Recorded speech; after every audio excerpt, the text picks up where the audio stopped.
Alright, so this is the video I did not want to make. I am not excited about making this video, giving y'all this update, but this is something that I've been watching out for.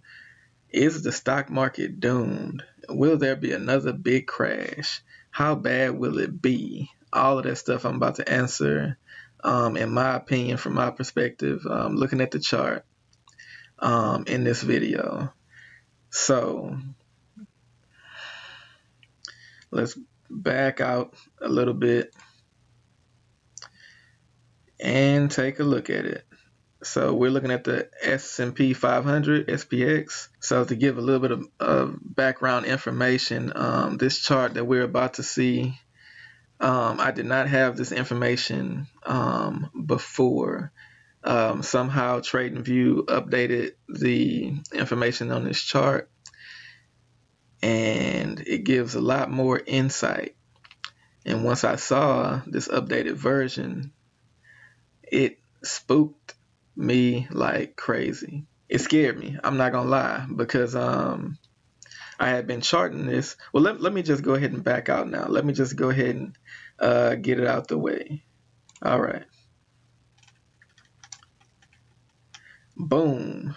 So before, I had been charting this, and I didn't have all this history that goes back to what, the 1870s, 1871. With using Elliott wave theory, the more history you have, the better you can read the chart and determine what's going next, and the better you can determine where we are in the cycle. So I think I might have had information up until here, up until looks like I forgot exactly where it was, but it didn't show all of this. And even when I look at the Dow Jones now, it doesn't show all of this. I think it goes maybe back to somewhere in the middle of the. Let me just look at it. So the Dow only goes to 1915. That's as far as the information we have goes. So looking back at the S&P 500, we can see it goes all the way to 1872. And when I got this information, I was able to see that this was actually wave one of a very big cycle. And the Great Depression right here in the late 20s, early 30s was the first major correction. And should I give all this information? So the S&P 500 actually started, I believe, somewhere in the 1960s. But the companies that started it, there was a partnership. The first company, let me just look at it on Wikipedia real quick. All right, so here's the S&P 500 on Wikipedia. What we want to know is the history of it. So let's scroll down here to the history. So here we have the Poor's Publishing Company, formed in 1860. Here we have Standard Statistics Company, started in 1906. Here, this line says the S&P 500 was named in 1957. So, but the companies actually started in 1860 and 1906. So their data goes back all the way as far as 1906 and 1860. And if you want to take a little bit more time with this, you can Google it yourself, S&P 500, or you can just pause the screen right here and just take a look. But going back to the chart, so here we see we have a very big wave one. This is the roaring 20s that we've all heard about in history class. And also based on a little bit of like a few movies or documentaries that I've seen, this is basically when the stock market really took off and became a thing where people started investing in. And that's why we had a very big boom right there in the 20s. People were making all kinds of crazy money investing in stock. Then right following that, we had the collapse, which is the Great Depression. And since then, the market and the U.S. economy has just been going and going and going and going. It seems like nonstop. And most financial advisors will advise you based on this history. Since 1932, the market has just been rolling. If you put your money in, the market has just been making you richer and richer and richer if you just let your money sit. And so what they don't take into account is what if this history changes? How does this pattern work? But the Elliott wave theory tells you exactly how this pattern works. It works in a 5-wave pattern, and after that 5-wave pattern is finished, you have a crash. So based on that theory, we know that this cycle is almost finished. So let's take a look at this, how bad it could be in terms of the time.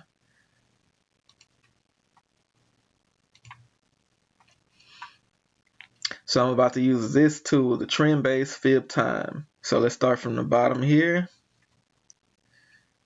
And let's guesstimate that it would end somewhere in this range. And then we just click again to finish it. And let's see.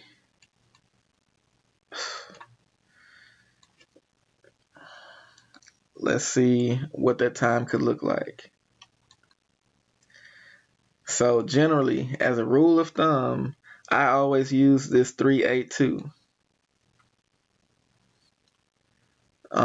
If you don't understand why, go back and look at a few of my previous videos where I explain some of these tools. Basically, this is a Fibonacci number. This is a Fibonacci number as well.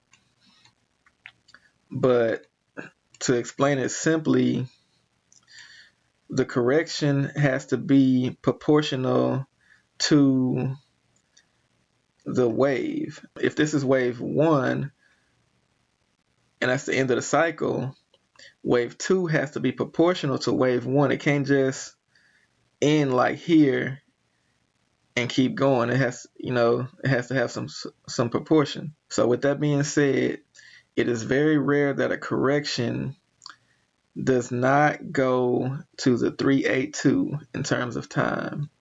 And if we look at this, how much time this is,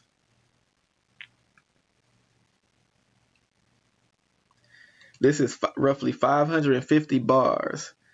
So let me do some math real quick.